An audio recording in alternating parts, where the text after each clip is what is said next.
ब्रह्मणे नमस्ते वायो त्वमेव प्रत्यक्षं ब्रह्मासि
तत्त्वान्यपिबोधयामि तदप्राप्यो मनङ्गृद्भवेद्याघोष्यति वयक्षरणे सम्पादिवक्त्रं दे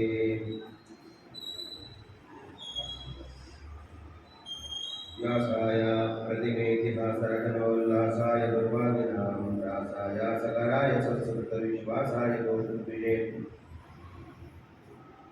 भाषाय मुनरम्यगुरुदृशाय साय मासे विने दासाय भयदाय वर्तवासाय तुभ्यं नमः व्यासाय भवनाशाय श्रीशाय गुणराशीर्ध्याय शुद्धविद्याय वल्भाय च नमो नमः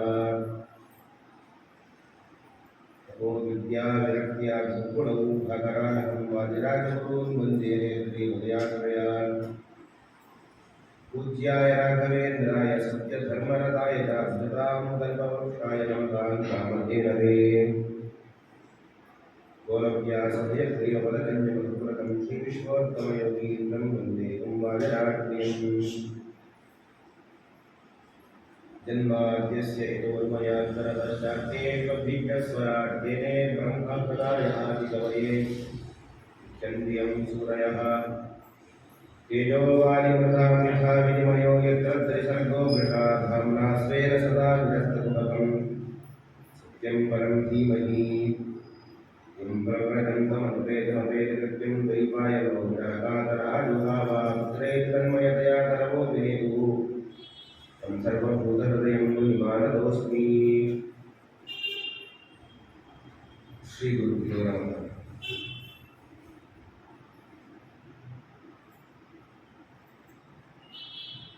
ಶ್ರೀ ಸುಧಾ ಸನಾತನ ಧರ್ಮ ವಿದ್ಯಾ ಟ್ರಸ್ಟ್ ವತಿಯಿಂದ ಪ್ರತಿ ವರ್ಷವೂ ಕೂಡ ಪಾಂಡುರಂಗ ಪುರಾಣಾಚಾರ್ಯ ಸ್ಮರಣಾರ್ಥವಾಗಿ ಶ್ರೀಮದ್ ಭಾಗವತದ ಚಿಂತನೆಯನ್ನು ಇಲ್ಲಿ ನಡೆಸಿಕೊಂಡು ಬರ್ತಾ ಇದ್ದಾರೆ. ಸಾಮಾನ್ಯವಾಗಿ ಗೋಪಾಲದಾಸರಾಧನೆಯ ಸಂದರ್ಭದಲ್ಲಿ ಆಸುಪಾಸಿನಲ್ಲಿ ಆಗುವಂಥದ್ದು. ಪ್ರತಿ ವರ್ಷ ಮುಂದೆ ಹೋಗಿ ಈ ಚೈತ್ರ ಮಾಸದ ಪರ್ವಕಾಲದಲ್ಲಿ ನಡೀತಾ ಇದೆ.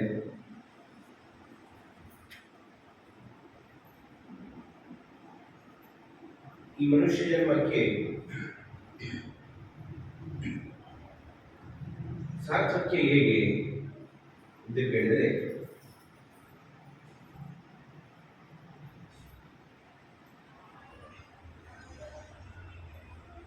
ಭಗವಂತನ ಅರಿವಾದಾಗ ಮಾತ್ರ ಈ ಮನುಷ್ಯ ಜನ್ಮಕ್ಕೆ ಸಾರ್ಥಕ್ಯ.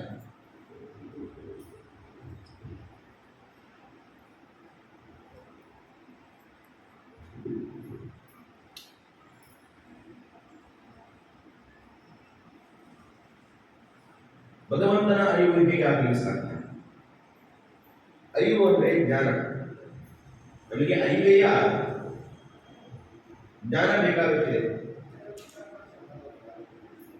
ಅರಿವೆ ಅಂತಂದ್ರೆ ವಸ್ತ್ರವನ್ನು ಹೇಗೆ ಧರಿಸಿಕೊಳ್ಬೇಕು, ಹೇಗೆ ವಿನ್ಯಾಸ ಮಾಡಿಕೊಳ್ಬೇಕು ಅನ್ನೋದರ ಬಗ್ಗೆ ಬೇಕಾದಷ್ಟು ತಲೆ ಕೆಡಿಸಿಕೊಳ್ತೇವೆ. ಈ ಅರಿವು ಅಂತ ನೋಡಿ ಜ್ಞಾನ, ಆ ಜ್ಞಾನವನ್ನು ಹೇಗೆ ಸಂಪಾದಿಸಿಕೊಳ್ಬೇಕು ಅನ್ನೋದರ ಬಗ್ಗೆ ನಾವು ಹೆಚ್ಚು ಯೋಚನೆ ಮಾಡಲಿಕ್ಕೆ ಹೋಗುವುದಿಲ್ಲ. ನಾವು ಭಗವಂತನ ಜ್ಞಾನವನ್ನು ಸಂಪಾದನೆ ಮಾಡಿದಾಗ ಮಾತ್ರ ಈ ಜನ್ಮಕ್ಕೂ ಸಾರ್ಥಕ್ಯ ಉಂಟು. ಈ ಜ್ಞಾನವನ್ನು ಸಂಪಾದನೆ ಮಾಡಬೇಕು ಹೇಳುವಂತಹ ಒಂದು ಇಚ್ಛೆ ಒಂದೇ ಬಂದರೆ ಸಾಕು. ಅದಕ್ಕೆ ಮಾರ್ಗಗಳು ಹಲವಾರು. ಹೇಗೆ ಮಾಡಬೇಕು ಎಂಬ ಚಿಂತೆ ಮಾಡಬೇಕಾಗಿಲ್ಲ. ಈ ದಾರಿ ಬೇಕಾದಷ್ಟು ಇದೆ, ವಿಶಾಲವಾದ ದಾರಿಗಳಿದೆ. ಆದರೆ ಆ ವಿಶಾಲವಾದ ದಾರಿಯಲ್ಲಿ ಹೋಗುವಂಥ ವಿಶಾಲವಾದ ಮನಸ್ಸನ್ನು ಮಾಡ್ತಾ ಇಲ್ಲ. ಇದು ಹೇಳಿ ಕಲಿಗಾಲದಲ್ಲಿ ಆಕರ್ಷಣೆಗಳು ಬಹಳ. ನೀವು ಒಳ್ಳೆಯ ಕೆಲಸವನ್ನು ಮಾಡಲಿಕ್ಕೆ ಹೋದಾಗ ಬೇಡದೇ ಇರುವಂತಹ ಅನೇಕ ವಿಷಯಗಳು ನಮ್ಮ ಮುಂದೆ ಬಂದು ನಮ್ಮನ್ನು ಆಕರ್ಷಿಸಿ ಆ ಒಳ್ಳೆಯ ಕೆಲಸದಿಂದ ನಮ್ಮನ್ನು ವಿಮುಖರನ್ನಾಗಿ ಮಾಡ್ತಾರೆ. ಇಂತಹ ಪರಿಸ್ಥಿತಿಯಲ್ಲಿ ನಾವು ಒಳ್ಳೆಯದನ್ನು ಹುಡುಕಿಕೊಂಡು ಹೋಗುವುದು, ಅದನ್ನು ಅನುಸರಿಸಿಕೊಂಡು ಅದರ ಆ ಜಾಡಲ್ಲೇ ಇದ್ದು ಸಾತ್ವಿಕತನವನ್ನು ಉಳಿಸಿಕೊಳ್ಳುವುದು ಬಹಳ ಕಷ್ಟದ ಕೆಲಸ. ಅದಕ್ಕೆ ಹೇಳು ಕಲಿಗಾಲ ಅಂತ. ಕಲಿ ಒಳ್ಳೆಯ ಕೆಲಸವನ್ನು ಮಾಡಲಿಕ್ಕೆ ಬಿಡುವುದಿಲ್ಲ. ಧರ್ಮದಿಂದ ರಾಜ್ಯಭಾರವನ್ನು ಮಾಡಬೇಕು ಅಂತ ಹೊರಟ ಪರೀಕ್ಷಿತ ಮಹಾರಾಜರಿಗೂ ಕೂಡ ಕಲಿಯ ಬಾಧೆ ಬಿಡಲಿಲ್ಲ. ಅವರನ್ನು ಕೂಡ ಆ ಕಲಿ ಬಾಧಿಸಿದ್ದಾನೆ. ಅವನು ಅದರಿಂದ ಏಟನ್ನು ತಿಂದಿದ್ದಾನೆ. ಕಟ್ಟಕಡೆಯದಾಗಿ ಏನು ಅಂತ ಹೇಳಿದ್ರೆ, ನಮ್ಮಲ್ಲಿ ಒಂದು ಸಂಕಲ್ಪ ಶಕ್ತಿ ಇರಬೇಕು.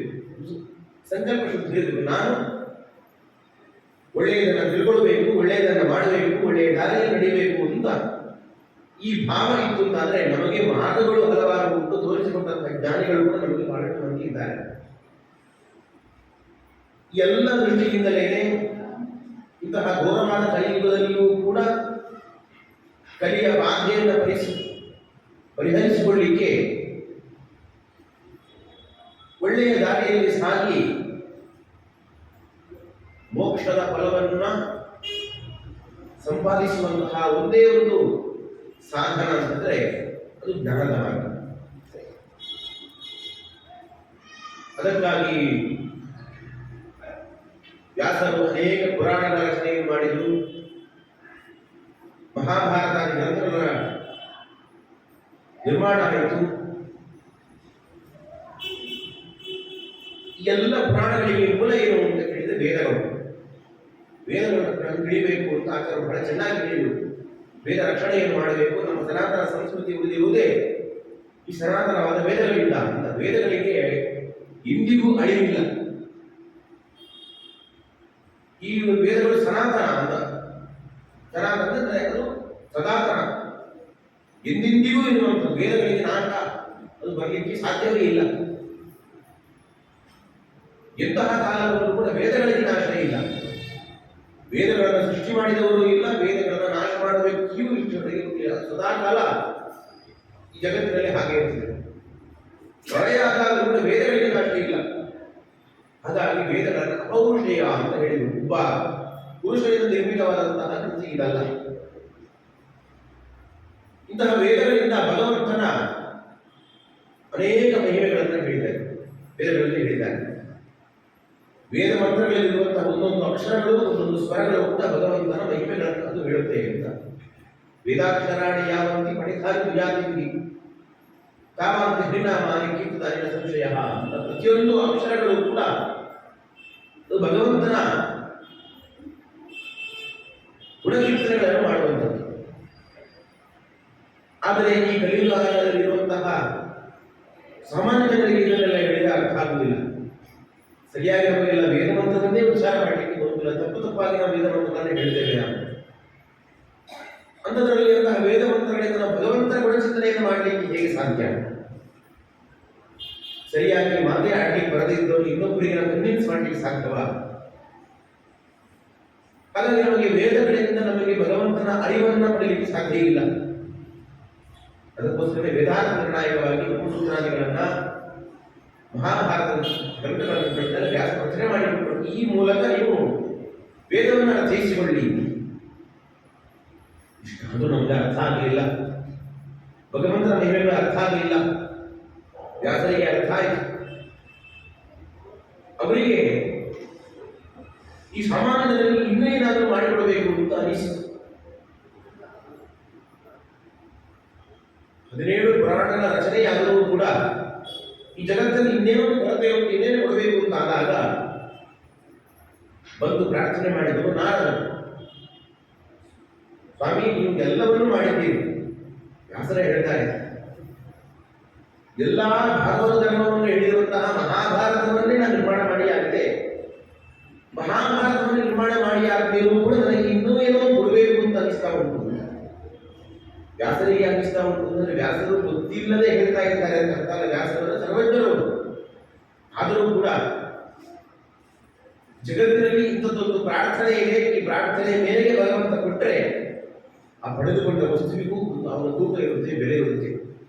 ಸುಮ್ಮನೆ ಏನೂ ಪ್ರಾರ್ಥಿಸದೇನೆ ಹಾಗೆ ಒಂದು ವಸ್ತುವನ್ನು ಜಗತ್ತಿನಲ್ಲಿ ಇಟ್ಟರೆ ಆ ವಸ್ತು ಕಥಾವಾಗ ತಾತ್ಸಾರಪಡಲಾಗ್ತದೆ. ಇಂತಹ ದೃಷ್ಟಿ ಆಗಬಾರದು ಅನ್ನೋ ದೃಷ್ಟಿಯಿಂದಲೇ ಈ ಸಂದರ್ಭದಲ್ಲಿ ನಾರದರು ಪ್ರಾರ್ಥಿಸುವಂತೆ ಮಾಡಿದರು. ವ್ಯಾಸರು ನಾರದರು ಒಂದು ಪ್ರಾರ್ಥನೆ ಮಾಡಿದರು, ಸ್ವಾಮಿ ನಮಗೊಂದು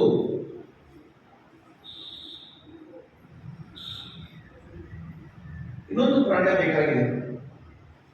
ಸಮಾಧಿ ಭಾಷೆಯಲ್ಲಿ ಅಂದರೆ ಸಾಮಾನ್ಯರಿಗೂ ಅರ್ಥ ಆಗುವ ರೀತಿಯಲ್ಲಿ ಇರುವಂತಹ ಒಂದು ಪುರಾಣವನ್ನು ನಿಮಗೆ ಹೇಳಬೇಕಾಗಿದೆ. ಮಹಾಭಾರತ ಗ್ರಂಥಗಳಲ್ಲಿ ಎಲ್ಲವನ್ನೂ ಹೇಳಿದ್ದೀರಿ, ಇವೆಲ್ಲವನ್ನು ಹೇಳಿಲ್ಲ ಅಂತ ಅರ್ಥ ಅಲ್ಲ. ಇತಿಹಾಸದ ಅನ್ಯತ್ರ ಈ ಮಹಾಭಾರತದಲ್ಲಿ ಏನೆಲ್ಲ ಇದೆಯೋ ಅದುವೇ ಇವತ್ತು ಎಲ್ಲ ಕಡೆ ಇರುವಂಥದ್ದು. ಇಲ್ಲಿ ಏನಿಲ್ಲೋ ಅದು ಎಲ್ಲೂ ಇರಲಿಕ್ಕೆ ಸಾಧ್ಯ ಇಲ್ಲ. ಎನ್ನೇ ಹಾಸನ ಕೂತರದಿತ್ತು. ಈ ಮಹಾಭಾರತದಲ್ಲಿ ಏನಿಲ್ಲೋ ಅದು ಎಲ್ಲೂ ಇರಲಿಕ್ಕೆ ಸಾಧ್ಯ ಇಲ್ಲ. ಅಂತಹ ಸರ್ವವನ್ನು ಕೂಡ ಮಹಾಭಾರತದಲ್ಲಿ ಹೇಳಿದರೂ ಕೂಡ ವ್ಯಾಸರು ಮಹಾಭಾರತ ರಚನೆಯ ಆದಮೇಲೆ ಆಗಿದ್ದು ಶ್ರೀಮದ್ ಭಾಗವತ. ಯಾಕಾಯಿತು ಅಂತ ಕೇಳಿದರೆ ಮಹಾಭಾರತವನ್ನ ಎಲ್ಲರಿಗೂ ಅರ್ಥೈಸಿಕೊಳ್ಳಿಕ್ಕೆ ಆಗುವುದಿಲ್ಲ. ಸಾಮಾನ್ಯರಿಗೂ ಕೂಡ ಅರ್ಥ ಆಗದೆ ಹೇಗೆ ಅಂತ ಹೇಳಿದರೆ ಮನಸ್ಸಿನಲ್ಲಿ ಒಂದು ಭಾವ ಉಂಟಾದಾಗ ಮಾತ್ರ ಅವನಿಗೆ ಒಂದು ವಿಷಯ ಮನವರಿಕೆ ಆಗಲಿಕ್ಕೆ ಸಾಧ್ಯ. ಅಂತಹ ಒಳ್ಳೆಯ ಭಾವವನ್ನ ಆ ಹುಟ್ಟಿಸುವ ಕೃತಿ ಇಂತಿದ್ರೆ ಅದು ಶ್ರೀಮದ್ ಭಾಗವತ. ಇಂತಹ ದೃಷ್ಟಿಯಿಂದಲೇ ಶ್ರೀಮದ್ ಭಾಗವತವನ್ನ ವ್ಯಾಸ ನಿರ್ಮಾಣ ಮಾಡಿಕೊಟ್ಟು ಅಂಥದ್ದೇ ಶ್ರೀಮದ್ ಭಾಗವತದಲ್ಲಿ ಹೆಚ್ಚಿಗೆ ಏನು ಚರ್ಚೆ ಮಾಡಲಿಕ್ಕೆ ಹೋಗಿಲ್ಲ. ವ್ಯಾಸರು ಬೇರೆ ಬೇರೆ ಪುರಾಣಗಳಲ್ಲಿ ಬೇರೆ ಬೇರೆ ರೀತಿಯ ಇತಿಹಾಸವನ್ನು ಹೇಳಿದ್ದಾರೆ, ಬೇರೆ ಬೇರೆ ರೀತಿಯ ಧರ್ಮಶಾಸ್ತ್ರಕ್ಕೆ ಸಂಬಂಧಪಟ್ಟ ವಿಷಯಗಳನ್ನು ಹೇಳಿದ್ದಾರೆ. ಶ್ರೀಮದ್ ಭಾಗವತದಲ್ಲಿ ಅಂತಹ ಯಾವ ಚರ್ಚೆಯನ್ನು ಮಾಡಲಿಕ್ಕೆ ಹೋಗಿಲ್ಲ. ಕೇವಲ ಭಗವಂತನ ಗುಣ ಚಿಂತನೆಯನ್ನೇ ಮಾಡಲಿಕ್ಕೆ ಹೊರಟಿರುವಂಥ ಕೃತಿ. ಭಗವಂತನ ಮಹಿಮೆಗಳು ಜೊತೆಯಲ್ಲಿ ಭಗವದ್ಭಕ್ತರ ಮಹಿಮೆಗಳು. ಕೇವಲ ಭಗವಂತನ ಮಹಿಮೆಗಳನ್ನು ತಿಳಿದುಕೊಂಡ್ರೆ ಅದಷ್ಟೇ ಸಾಲುವುದಿಲ್ಲ. ಆ ಭಗವದ್ಭಕ್ತರ ಮಹಿಮೆಯನ್ನು ತಿಳಿದುಕೊಂಡಾಗ ಮಾತ್ರ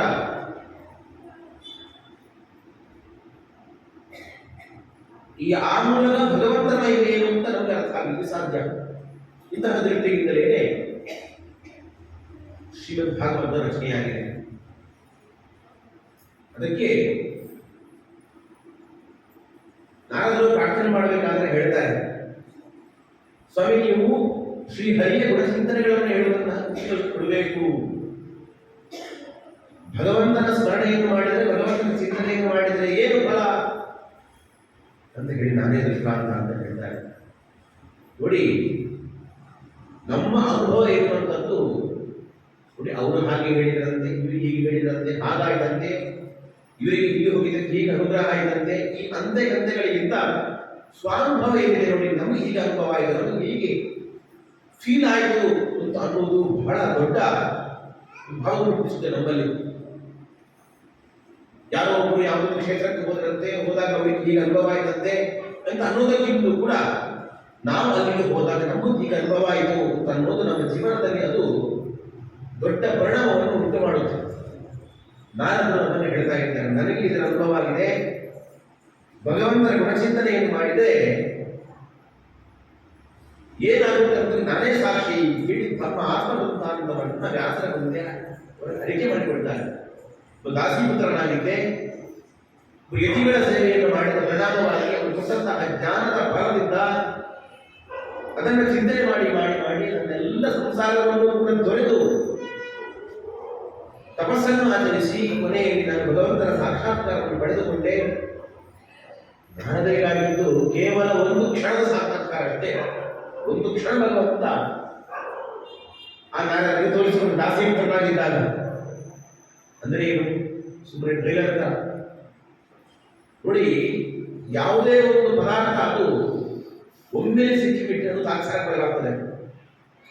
ಸ್ವಲ್ಪ ರುಚಿ ತೋರಿಸ್ತಾರೆ ದೇವರು, ಸ್ವಲ್ಪ ನೋಡಿ ಹೇಗಿದೆ ಅಂತ. ಆ ರುಚಿ ಕಂಡ ಮೇಲೆ ಬೇಕು ಬೇಕು ಅಂತ ಅನ್ಸುತ್ತಾ ಅವನು, ಹೇಗೆ ಬೇಕು ನನಗೆ ಎಲ್ಲಿದ್ರು ಬೇಕು ಅಂತ. ಈ ಟಿವಿಯಲ್ಲೆಲ್ಲ ಅಡ್ವರ್ಟೈಸ್ಮೆಂಟ್ ಕೊಡ್ತಾರೆ ನೋಡಿ, 10 ಸೆಕೆಂಡ್ ಅಡ್ವರ್ಟೈಸ್ಮೆಂಟ್ ಇಂದ ಅವನು ದಿನಪೂರ್ತಿ ಅದರ ಬಗ್ಗೆ ಯೋಚನೆ ಮಾಡಬೇಕು. ಈ ಪದಾರ್ಥವನ್ನು ನಾನು ಹೊಂದಬೇಕು ಹೊಂದಬೇಕು ಹೊಂದಬೇಕು. ದೇವರು ಕೂಡ ಹಾಗೆ ಮಾಡಿದ. ದಾಸೀಪುತ್ರನಾಗಿದ್ದಾಗ ಆ ನಾರದರು ಮಾಡಿದ ತಪಸ್ಸಿಗೆ ಪರಿಣಾಮವಾಗಿ ಒಂದು ಕ್ಷಣ ದರ್ಶನವನ್ನು ಕೊಟ್ಟ. ಆ ಭಗವಂತನ ಅಚಿಂತ್ಯದ್ಭುತವಾದಂತಹ ಶಕ್ತಿಯನ್ನು ಕೊಂಡು, ಆ ಅದ್ಭುತವಾದ ರೂಪವನ್ನು ಕಂಡು ನಾರದರು ಭಕ್ತಿ ಪರವಶರಾದರು. ಮತ್ತೆ ಮತ್ತೆ ನೋಡಬೇಕು ಆ ರೂಪವನ್ನು ಅಂತ ಅಂದುಕೊಂಡಾಗ ಅದು ಕಣ್ಮರೆ ಆಯಿತು. ಮತ್ತೆ ಕಾಣಲಿಕ್ಕೆ ಆಗಲಿಲ್ಲ ಅವರಿಗೆ. ಅಯ್ಯೋ ದೇವರೇ, ನನಗೆ ಮತ್ತೆ ಮತ್ತೆ ಈ ರೂಪವನ್ನು ಕಾಣಬೇಕು, ನೋಡಬೇಕು ನೋಡಬೇಕು ಅಂತ ಎಷ್ಟು ಅವರು ಅದನ್ನು ಓಡಾಡಿದ್ರು ಕೂಡ ಭಗವಂತನಾಗಲಿಲ್ಲ. ಅವರ ಶರೀರವಾಣಿ ಆಯಿತು, ಈ ರೀತಿ ಸಾಧನೆ ಮಾಡು, ಮುಂದೆ ನೀನು ಬ್ರಹ್ಮಮಾನ ಪುತ್ರನಾಗಿ ಮತ್ತೆ ಅವತಾರವನ್ನು ಮಾಡಿದರೆ ನಿನ್ನ ದರ್ಶನವನ್ನು ಕೊಡ್ತೇನೆ ಅಂತ. ಒಂದು ಅದ್ಭುತವಾದ ಜನ್ಮಕ್ಕೆ, ಒಂದು ಅದ್ಭುತವಾದ ಭಗವದೋತ್ತಮರಾಗಿ ಹುಟ್ಟಲಿಕ್ಕೆ ನಾರದರ ಕಾರಣ ಏನು ಅಂತ ಹೇಳಿದರೆ, ಹಿಂದಿನ ಜನ್ಮದಲ್ಲಿ ಮಾಡಿದಂತಹ ಆ ಒಂದು ಭಗವಂತನ ಚಿಂತನೆ, ಆ ತಪಸ್ಸು, ಆ ಜ್ಞಾನ, ಇದೆಲ್ಲವೂ ಕೂಡ ಉತ್ತಮವಾದ ಜನ್ಮಕ್ಕೆ ಕಾರಣವಾಯಿತು, ಭಗವಂತನ ಸಾಕ್ಷಾತ್ಕಾರಕ್ಕೆ ಕಾರಣ ಆಯಿತು. ಹಾಗಾಗಿ ನಾರದರು ಹೇಳ್ತಾರೆ, ಸ್ವಾಮಿ ಇದಕ್ಕೆ ನಾನು ನಿದರ್ಶನ. ಇಂತಹ ಒಂದು ಜನ್ಮಕ್ಕೆ ಕಾರಣ ನನಗೆ ಆ ಭಗವಂತನ ಚಿಂತನೆ, ಭಗವಂತನ ಮಹಿಮೆಯ ಚಿಂತನೆ. ಹಾಗಾಗಿ ಇಂತಹ ಭಗವಂತನ ಮಹಿಮೆಗಳನ್ನೇ ಹೇಳುವಂತಹ ಒಂದು ಪುರಾಣವನ್ನು ನೀಡಬೇಕಾಗಿದೆ ಅಂತ ಹೇಳಿದಾಗ ವ್ಯಾಸರು ಕೊಟ್ಟಂತಹ ಕೃತಿಯೇ ಶ್ರೀಮದ್ ಭಾಗವತ. ಶ್ರೀಮದ್ ಭಾಗವತ ಎನ್ನುವಂಥದ್ದು ಇದು ಒಂದು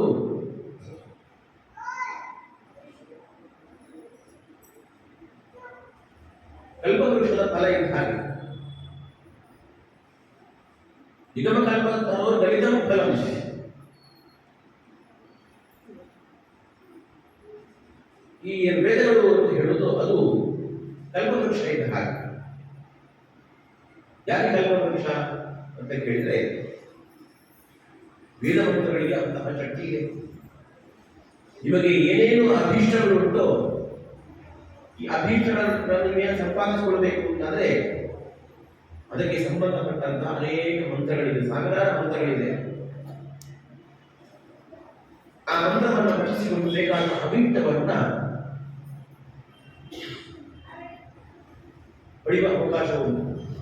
ಹೇಗೆ ಕಲ್ಪವೃಕ್ಷದ ಬಳಿಯಲ್ಲಿ ಹೋಗಿ ನೀವು ಏನನ್ನು ಪ್ರಾರ್ಥನೆ ಮಾಡಿದರೂ ಕೂಡ ಕಲ್ಪವೃಕ್ಷ ಕೊಡುತ್ತೋ ಅದೇ ರೀತಿಯಾಗಿ ವೇದ ಮಂತ್ರಗಳು ಕೂಡ ಕಲ್ಪವೃಕ್ಷದ ಹಾಗೆ ಸಾಧಕನ ಎಲ್ಲ ಅಭೀಷ್ಟವನ್ನು ಕೂಡ ನೀಡುವ ಸಾಮರ್ಥ್ಯ ವೇದಗಳಿಗಿದೆ. ಈ ಒಂದು ವೇದ ನಿಮ್ಮ ಕಲ್ಪವೃಕ್ಷದ ಫಲವೇ ಶ್ರೀಮದ್ ಭಾಗವತ ಅಂತ ಹೇಳಿದರು.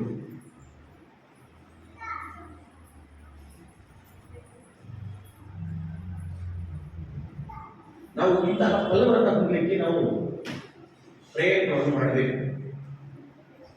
ಒಂದು ಮಾತಿದೆ, ಧರ್ಮಪುಷ್ಪ ಅರ್ಥಪತ್ರ ಕಾಮಪಲ್ಲವ ಸಂಯುತ ಮಹಾಮೋಕ್ಷ ಫಲೋ ವೃಕ್ಷೋ ವೇದೋ ಏನು ಸಮುದ್ರಿ ಇಂತಹ.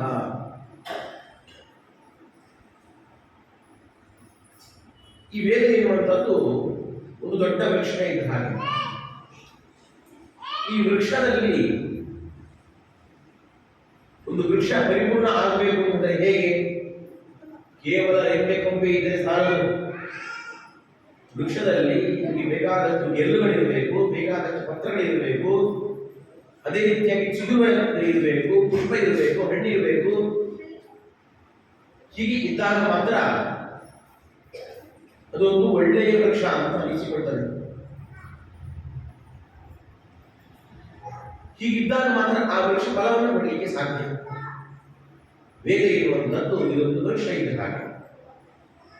ಈ ವೃಕ್ಷದಲ್ಲಿ ಯಾವುದು ಪುಷ್ಪ ಅಂತ ಹೇಳಿದ್ರೆ ಧರ್ಮ ಪುಷ್ಪ ಅಂತ ಹೇಳಿ, ಧರ್ಮ ಎನ್ನುವಂಥದ್ದು ಪುಷ್ಪ ಇದ್ದ ಹಾಗೆ. ಅರ್ಥಪತ್ರ ಧರ್ಮ, ಅರ್ಥ, ಕಾಮ, ಮೋಕ್ಷ ಅಂತ ಪುರುಷಾರ್ಥಗಳು. ಈ ಚತುರ್ವಿಧ ಪುರುಷಾರ್ಥವನ್ನು ನಾವು ಹೇಗೆ ಸಂಪಾದನೆ ಮಾಡಬಹುದು ಅಂತ ಹೇಳಿದ್ರೆ ಈ ವೇದವೆಂಬ ವೃಕ್ಷವನ್ನು ಆಶ್ರಯಿಸಿ ನಾವು ಇದನ್ನ ಪುರುಷಾರ್ಥ ಸಂಪಾದನೆ ಮಾಡಬಹುದು. ಧರ್ಮ ಎನ್ನುವಂಥ ಪುಷ್ಪ ಇದ್ದ ಹಾಗೆ, ಅರ್ಥ ಎನ್ನುವಂಥದ್ದು ಪತ್ರ ಇದ್ದ ಹಾಗೆ. ಪತ್ರ ಅದು ಎಲೆಗಳು ಅಂತ ಅರ್ಥ. ಇನ್ನು ಕಾಮ ಎನ್ನುವಂಥ ಪಲ್ಲವಗಳು, ಆ ವೃಕ್ಷದ ನೀರಲ್ಲಿರುವಂತಹ ಚಿಗುರೆಲೆಗಳು, ಇದು ಕಾಮ ಇದ್ದ ಹಾಗೆ. ಇನ್ನು ಮೋಕ್ಷ ಎನ್ನುವಂಥದ್ದು ಫಲ ಇದ್ದ ಹಾಗೆ. ಸಾಧಕನಾದವರು ಈ ಚತುರ್ವಿಧವಾದಂತಹ ಪುರುಷಾರ್ಥವನ್ನ ಸಂಪಾದಿಸಿಕೊಳ್ಬೇಕು. ಧರ್ಮ, ಅರ್ಥ, ಕಾಮ, ಮೋಕ್ಷ.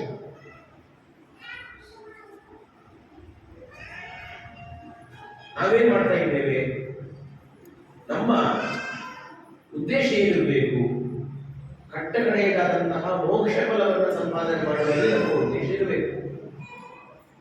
ಅದಕ್ಕಾಗಿ ನಾವು ಧರ್ಮವನ್ನು ಆಚರಿಸಬೇಕು. ವಾಸ್ತವದಲ್ಲಿ ನಾವು ಇದನ್ನು ಮರೆತಿದ್ದೇವೆ. ಟಾರ್ಗೆಟ್ ರೀಚ್ ಆಗ್ತಾ ಇಲ್ಲ. ನಾವು ಮೋಕ್ಷ ಫಲವನ್ನು ಹೊಂದಬೇಕು ಹೇಳುವ ಭಯ ನಮ್ಮಲ್ಲಿ ಇಲ್ಲ. ಧರ್ಮವನ್ನು ಆಚರಿಸಲು ಇಲ್ಲ ಬಿಟ್ಟಿಲ್ಲ. ಧರ್ಮವನ್ನು ಆಚರಿಸ್ತೇವೆ ನಾವು. ಪೂಜೆ, ಪುರಸ್ಕಾರ, ಆರಾಧನೆ ಎಲ್ಲವನ್ನು ಆಚರಿಸ್ತೇವೆ. ಏನ್ ಮಾಡ್ತೇವೆ? ಯಾವುದಕ್ಕಾಗಿ ಮಾಡ್ತೇವೆ? ಈ ಧರ್ಮವನ್ನು ನಾವು ಕ್ರಮಕ್ಕಾಗಿ ಆಚರಿಸ್ತಾ ಇದ್ದೇವೆ. ನಮ್ಮ ಯಾವುದೋ ಒಂದು ವೈಯಕ್ತಿಕ ಆಸೆ ಆಕಾಂಕ್ಷೆಗಳಿಗಾಗಿ ಧರ್ಮವನ್ನು ಆಚರಿಸ್ತಾ ಇದ್ದೇವೆ. ಮಹಾಫಲವಾದಂತಹ ಮೋಕ್ಷವನ್ನು ಮರಿತಾ ಇದ್ದೇವೆ. ಹಾಗೆ ಮಾಡಬಾರದು ಅಂತ ಹೇಳ್ತಾರೆ. ಯಾಕೆ ಹೇಳಿದ್ರೆ ಈ ಮೋಕ್ಷ ಎನ್ನುವಂಥದ್ದು ಮಹಾಫಲ ಅಂತ ಹೇಳಿದೆ ನಾನು. ಒಂದು ವೃಕ್ಷದ ಒಂದು ಫಲ ಅದು ಮೋಕ್ಷ. ನೋಡಿ, ಒಂದು ವೃಕ್ಷದಲ್ಲಿ ಫಲವನ್ನು ಪಡೆಯಬೇಕು ಅಂದ್ರೆ ಏನು ಮಾಡಬೇಕು? ವೃಕ್ಷವನ್ನು ಚೆನ್ನಾಗಿ ಬೆಳೆಸಬೇಕು. ವೃಕ್ಷ ಚಿಗುರಬೇಕು. ಆ ಗಿಡ ಚಿಗುರಬೇಕು. ಚಿಗುರಿ ಅದರ ಚಿಗುರೆಯಿಂದ ಪತ್ರಗಳು ಬಂದು ಅಲ್ಲಿ ಒಂದು ಹೂ ಹುಟ್ಟಬೇಕು. ಆ ಹೂವಿನಿಂದಲೇ ಅಲ್ಲಿ ಹಣ್ಣು ಉಂಟಾಗಬೇಕು. ಇಲ್ಲಿ ಪತ್ರಗಳು ಯಾವುವು ಅಂತ ಹೇಳಿದ್ರೆ ಅರ್ಥಗಳು, ಅರ್ಥಪತ್ರ. ಆ ಅರ್ಥದಿಂದ ಕಾಮ, ಒಳ್ಳೆಯ ಕಾಮನೆಗಳು ನಮ್ಮಲ್ಲಿ ಉಂಟಾಗಬೇಕು. ಯಾವ ಪಲ್ಲವಗಳನ್ನು ನಾವು ರಕ್ಷಿಸಿಕೊಳ್ಬೇಕು. ಕಾಮನೆಗಳು ನಾವು ದುಷ್ಟ ಕಾಮನೆಗಳಿಗೆ ಒಳಗಾದರೆ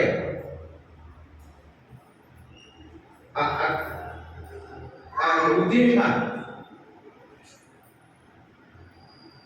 ಸಾಫಲ್ಯ ಬರುವುದಿಲ್ಲ. ಇನ್ನು ಅದರಿಂದ ಆಗುವಂಥದ್ದು ಯಾವುದು? ಪುಷ್ಪ. ನೀವು ವೃಕ್ಷದಲ್ಲಿ ಪುಷ್ಪವನ್ನು ಕಿತ್ತ ಹಾಕಿಬಿಟ್ರೆ ಆ ಪುಷ್ಪದಿಂದ ಫಲ ಉಂಟಾಗಲಿಕ್ಕೆ ಸಾಧ್ಯ ಇಲ್ಲ. ನಾವು ಆಚರಿಸುವ ಧರ್ಮ ಅಂದ್ರೆ ಪುಷ್ಪ ಅಂತ ಅರ್ಥ. ಧರ್ಮ ಪುಷ್ಪ ಅಂತ ಹೇಳಿದರು. ಧರ್ಮದ ಆಚರಣೆಯನ್ನು ಮಾಡ್ತೇವೆ. ಎಲ್ಲಿ ಆಚರಣೆ ಮಾಡ್ತೇವೆ? ಯಾಕಾಗಿ ಮಾಡ್ತೇವೆ?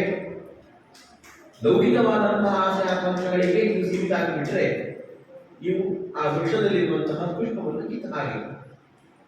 ಈ ಪುಷ್ಪವನ್ನು ಕಿತ್ತು ಬಿಟ್ಟರೆ ಅದರಿಂದ ಬರುವಂತಹ ಫಲವನ್ನು ನಿರೀಕ್ಷೆ ಮಾಡಲಿಕ್ಕೆ ಸಾಧ್ಯ ಇಲ್ಲ. ನೀವು ಫಲವನ್ನು ನಿರೀಕ್ಷೆ ಮಾಡಬೇಕು ಅಂತಾದ್ರೆ ಆ ಪುಷ್ಪವನ್ನು ಚೆನ್ನಾಗಿ ರಕ್ಷಣೆ ಮಾಡಬೇಕು. ಈ ಪುಷ್ಪವನ್ನು ಕೀಳಲಿಕ್ಕೆ ಹೋಗಬಾರದು, ಫಲಗಳನ್ನು ಕೀಳಲಿಕ್ಕೆ ಹೋಗಬಾರದು. ಎಲ್ಲವನ್ನು ರಕ್ಷಣೆ ಮಾಡಿದಾಗ, ಧರ್ಮವನ್ನ, ಅರ್ಥವನ್ನ, ಕಾಮವನ್ನ ಎಲ್ಲವನ್ನು ಚೆನ್ನಾಗಿ ರಕ್ಷಣೆ ಮಾಡಿದಾಗ ಮಾತ್ರ ಆ ವೃಕ್ಷದಲ್ಲಿ ಒಳ್ಳೆಯ ಫಲ, ಮೋಕ್ಷವೆಂಬ ಫಲವನ್ನು ನೀವು ಸಂಪಾದನೆ ಮಾಡಲಿಕ್ಕೆ ಸಾಧ್ಯ ಅಂತ. ಅಂತಹ ಮೋಕ್ಷವೆಂಬ ಫಲವನ್ನು ನೀಡುವ ಕೃತಿಯೇ ಅದು ಶ್ರೀಮದ್ ಭಾಗವತ. ಲೋಕದಲ್ಲಿರುವಂತಹ ಹಣ್ಣುಗಳು ಉಂಟಲ್ವಾ, ಅದರ ತಾತ್ಕಾಲಿಕ ಸುಖವನ್ನು ಬಿಡುವಂಥದ್ದು. ಇವೊಂದು ಮಾವಿನ ಹಣ್ಣು ತಿಂತೀವಿ, ಅದು ಸಿಹಿ ಇರುತ್ತೋ ಇಲ್ಲೋ ಗೊತ್ತಿಲ್ಲ, ಅದನ್ನು ಅಡಿಗೆ ಮಾಡಬೇಕಾದ್ರೆ ತಿಂದ್ಮೇಲೆ ಗೊತ್ತಿಲ್ಲ ಸಿಹಿ ಇರುತ್ತೋ ಇಲ್ಲೋ ಅಂತ. ಇನ್ನು ಆ ಹಣ್ಣಿನ ರಸ ಅದು ಒಂದು ಹತ್ತು ಬಂತು ಮಾತ್ರ ಅದನ್ನ ರುಚಿಯನ್ನು ಸಹಿಸಬಹುದು. ಆದರೆ ಈ ಹಣ್ಣಿನ ರಸ ಉಂಟಲ್ವಾ, ಶ್ರೀಮದ್ ಭಾಗವತವೆಂಬ ಈ ಹಣ್ಣಿನ ರಸ ನಿರಂತರವಾಗಿ ಸ್ವಾದವನ್ನು ಸುರಿಸುವಂತಹ ಒಂದು ಅದ್ಭುತವಾದ ಹಣ್ಣು. ಎಲ್ಲಿಯವರೆಗೆ ಈ ಹಣ್ಣನ್ನು ನಾವು ಆಸ್ವಾದಿಸಬೇಕು ಅಂತ ಕೇಳಿದರೆ ಸಂಸಾರ ಮುಗಿದು ಮೋಕ್ಷದವರೆಗೂ ಕೂಡ ಈ ಹಣ್ಣಿನ ರಸವನ್ನು ಆಸ್ವಾದನೆ ಮಾಡ್ತಾ ಇರಬೇಕು. ಎಂದಿಗೂ ಬಿಡಲಿಕ್ಕಿಲ್ಲ. ಹಾಗಾಗಿ ನಿರಂತರವಾದಂತಹ ಆಸ್ವಾದ ಮಾಡಬಹುದಾದಂತಹ ಯಾವುದಾದ್ರೂ ಒಂದು ಹಣ್ಣು ಅಂತಿದ್ರೆ ಅದು ಶ್ರೀಮದ್ ಭಾಗವತ ಮಾತ್ರ. ಅದರ ಅರ್ಥ ಏನು ಅಂತಂದ್ರೆ, ನಿರಂತರದಲ್ಲಿ ಭಗವತ್ ಚಿಂತನೆಯನ್ನು ಮಾಡ್ತಾ ಇರಿ, ಭಗವಂತನ ಕಥೆಗಳನ್ನು ಈ ನಮ್ಮ ಕಿವಿಗಳಿಗೆ ಬೀಳ್ತಾ ಇರಬೇಕು.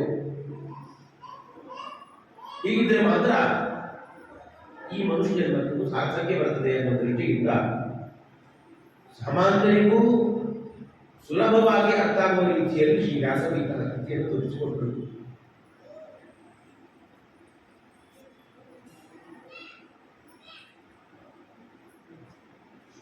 ಈ ಒಂದು ಕೃತಿಯಲ್ಲಿ ಏನು ಹೇಳಿಕ್ಕೆ ಹೊರಟಿದ್ದಾರೆ ವ್ಯಾಸರು, ಎಲ್ಲಿಂದ ಆರಂಭ ಆಗಿದೆ ಈ ಒಂದು ಕೃತಿ ಅಂತ ಕೇಳಿದರೆ, ಎಲ್ಲಿ ಮಹಾಭಾರತ ಮುಕ್ತಾಯ ಆಯಿತು ಅಲ್ಲಿಂದ ಶ್ರೀಮದ್ ಭಾಗವತ ಆರಂಭ ಆಯಿತು. ದುರ್ಯೋಧನ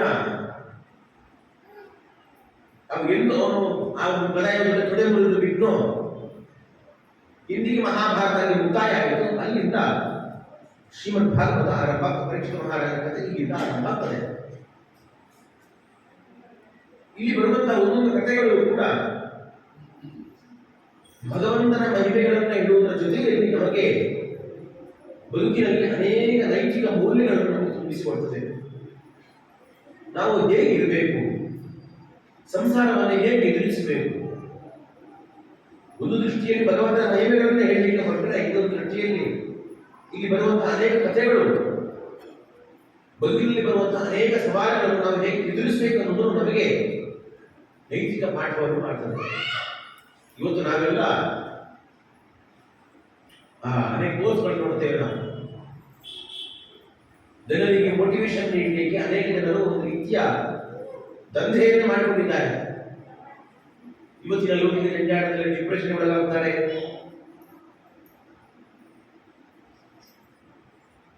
ಬೇರೆ ಬೇರೆ ರೀತಿಯ ಕಾರಣಗಳಿಂದಾಗಿ ಮಾನಸಿಕ ರೋಗಿಗಳಾಗ್ತಾ ಇದ್ದಾರೆ. ಇಂಥವರನ್ನು ಸರಿಪಡಿಸುವಂತಹ ಕೆಲವೊಂದು ಚಿಕಿತ್ಸಾ ಕೇಂದ್ರಗಳು ನಮ್ಮಲ್ಲಿ ಇದೆ. ಅವರಿಗೆ ಒಂದಷ್ಟು ಮೋಟಿವೇಶನಲ್ ಮಾತುಗಳನ್ನ ಆಡಿ ಅವರನ್ನ ಈ ಡಿಪ್ರೆಷನ್ ಇಂದ ಹೊರಗೆ ತರ್ತಾರೆ ಅಂತ ಒಂದಷ್ಟು ಅದಕ್ಕೆ ದುಡ್ಡನ್ನು ತೆಗೆದುಕೊಂಡು ದಂಧೆಯನ್ನು ಕೆಲವರು ಮಾಡ್ತಾರೆ. ಆದರೆ ವ್ಯಾಸರು ಇದನ್ನ ತಮ್ಮ ಈ ಕೃತಿಯ ಮೂಲಕ ಅನೇಕ ನೈತಿಕ ಮೌಲ್ಯಗಳನ್ನು ತುಂಬಿಸಿಕೊಟ್ಟು ಸಂಸಾರದಲ್ಲಿ ಬರುವಂತಹ ಎಲ್ಲ ರೀತಿಯ ಮನೋಕ್ಲೇಶಗಳಿಗೂ ಕೂಡ ಪರಿಹಾರವನ್ನ, ಒಳ್ಳೆಯ ಮೋಟಿವೇಶನಲ್ ಮಾತುಗಳನ್ನು, ಉತ್ಸಾಹಭರಿತವಾದ ಮಾತುಗಳನ್ನ ಈ ಕೃತಿಗಳ ಮೂಲಕ ತೋರಿಸಿಕೊಟ್ಟಿದ್ದಾರೆ.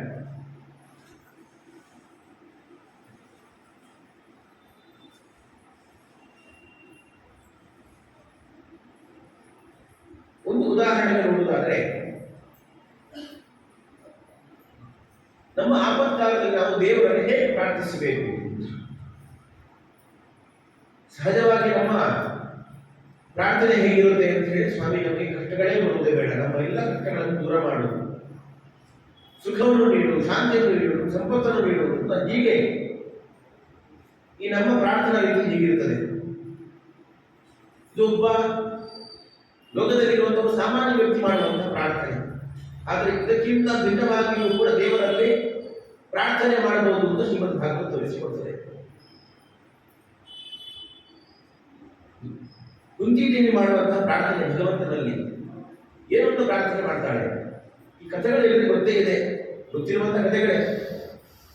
ವಿಪದ ಸಂತು ನಮ್ಮ ಶಶ್ವತ ತತ್ರ ತತ್ರ ಜಗತ್ಪತೆ, ಸ್ವಾಮಿ ಕೃಷ್ಣ ನನ್ನನ್ನು ಬಿಟ್ಟು ಹೋಗಬೇಡ, ನಮ್ಮೊಂದಿಗೆ ನನಗೆ ಅನುಗ್ರಹವನ್ನು ಮಾಡು.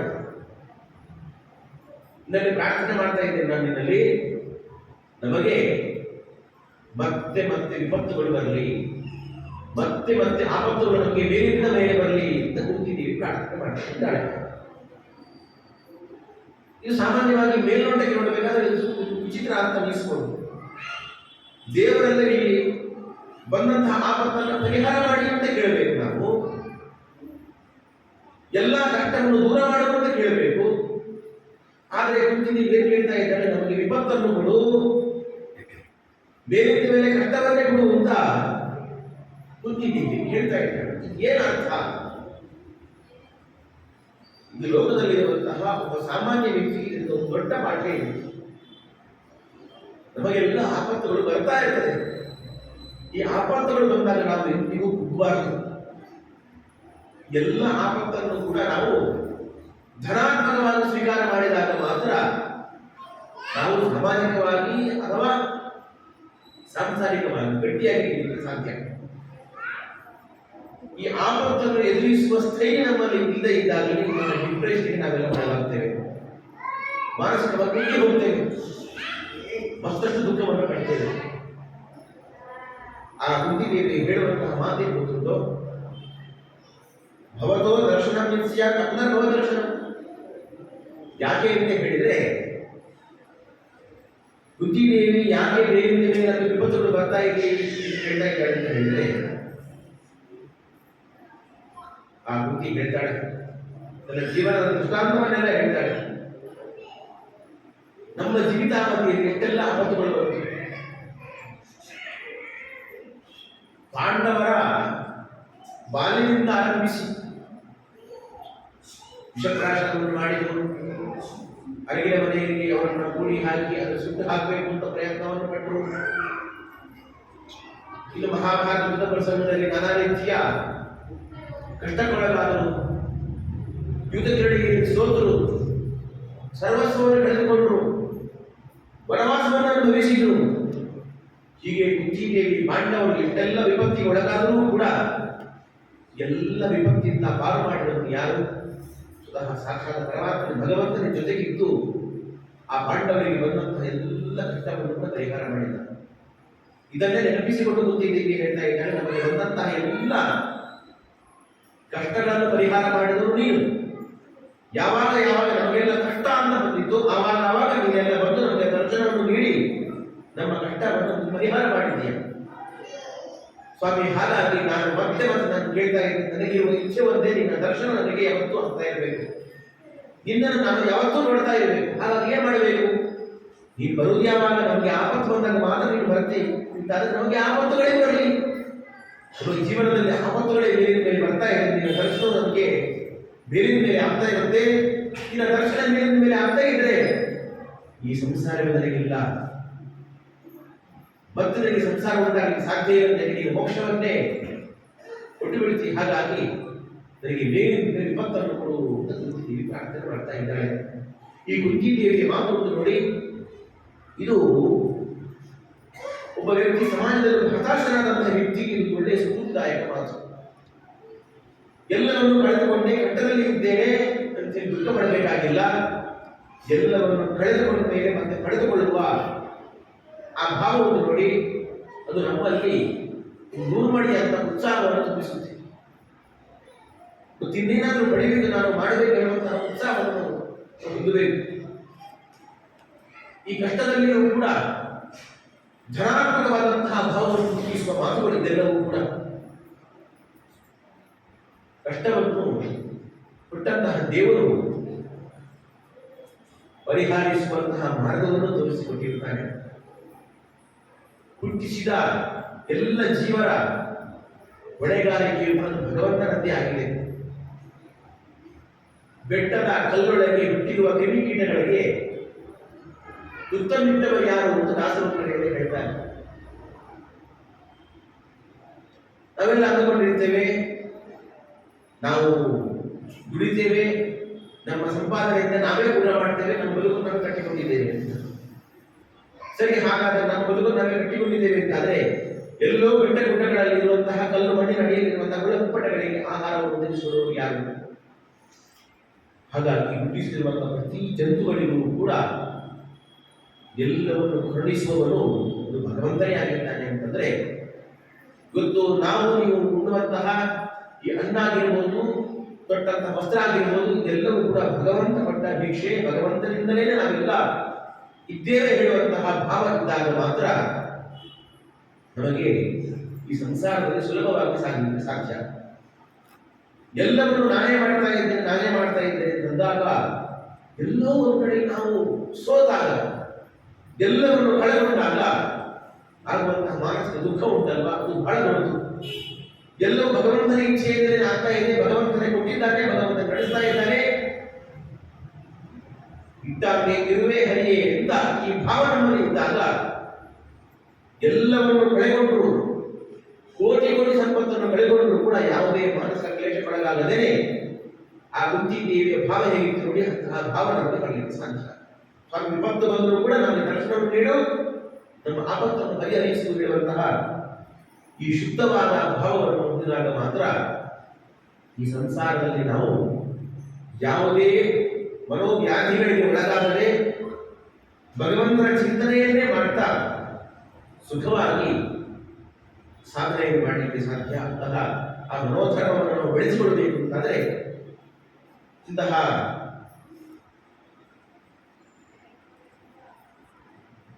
ಭಾಗವತದಲ್ಲಿ ಬರುವಂತಹ ಅನೇಕ ಕಥೆಗಳನ್ನು ಕೇಳಬೇಕು. ಅದರಿಂದ ಸ್ಫೂರ್ತಿದಾಯಕವಾದಂತಹ ಅನೇಕ ಆ ಮೌಲ್ಯಗಳನ್ನು ನಮ್ಮ ಜೀವನದಲ್ಲಿ ಅಳವಡಿಸಿಕೊಂಡಾಗ ಮಾತ್ರ ನಾವು ಈ ಜನ್ಮದ ಸಾಫಲ್ಯವನ್ನು ಹೊಂದಲಿಕ್ಕೆ ಸಾಧ್ಯ. ಅಂತಹ ಅನೇಕ ಕಥೆಗಳನ್ನ ವ್ಯಾಸರು ಈ ಪುರಾಣದ ಮೂಲಕ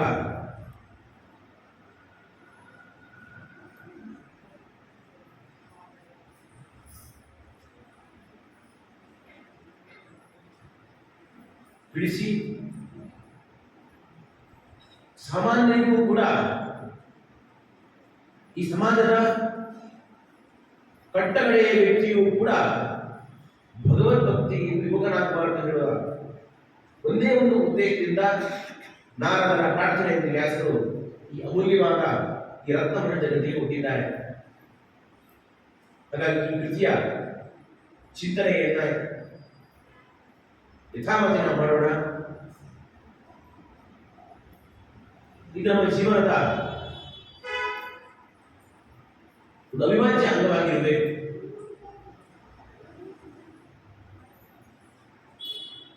ಜೀವನದಲ್ಲಿ ಒಂದು ಬಾರಿಯಾದರೂ ಕೂಡ ಶ್ರೀಮದ್ ಭಾಗವತದ ಕಥೆಯನ್ನು ಕೇಳಬೇಕು ಅಂತ ಹೇಳ್ತಾರೆ. ಒಂದು ಬಾರಿಯಾದರೂ ಕೇಳಬೇಕು ಅಂತಂದ್ರೆ ಒಂದು ಬಾರಿ ಕೇಳಿದ್ರೆ ಸಾಕು ಅಂತ ಅರ್ಥ ಅಲ್ಲ. ಒಂದು ಬಾರಿ ಕೇಳಿದ್ರು ಅದಕ್ಕೆ ಅಷ್ಟು ಸಾರ್ಥಕ್ಯ ಉಂಟು ಅಂತಂದ್ರೆ ಜೀವನದಲ್ಲಿ ನಿರಂತರವಾಗಿ ಕಥೆಯನ್ನು ಬೈಗೂಡಿಸಿಕೊಂಡ್ರೆ ಆ ಇನ್ನೆಂಥ ಸಾರ್ಥಕ್ಯವನ್ನು ನಾವು ಕೇಳಬಹುದು ಅಂತ ಹೇಳಿ ನಾವು ಅರ್ಥವನ್ನು ಮಾಡಿಕೊಳ್ಳಬಹುದು. ಹಾಗಾಗಿ ಈ ಕಥೆಯ ಆ ಒಂದು ಚಿಂತನೆ ಯಥಾಮತಿ ಮಾಡೋಣ ಅಂತ ಹೇಳ್ತಾ ಇವತ್ತಿನ ಈ ಉಪನ್ಯಾಸ ಮುಕ್ತಾಯಗೊಳಿಸ್ತಾ ಇದ್ದೀನಿ. ಮತ್ತೆ ನಾಳೆ ನೋಡೋಣ ಅಂತ ಹೇಳ್ತಾ ಶ್ರೀ ಕೃಷ್ಣ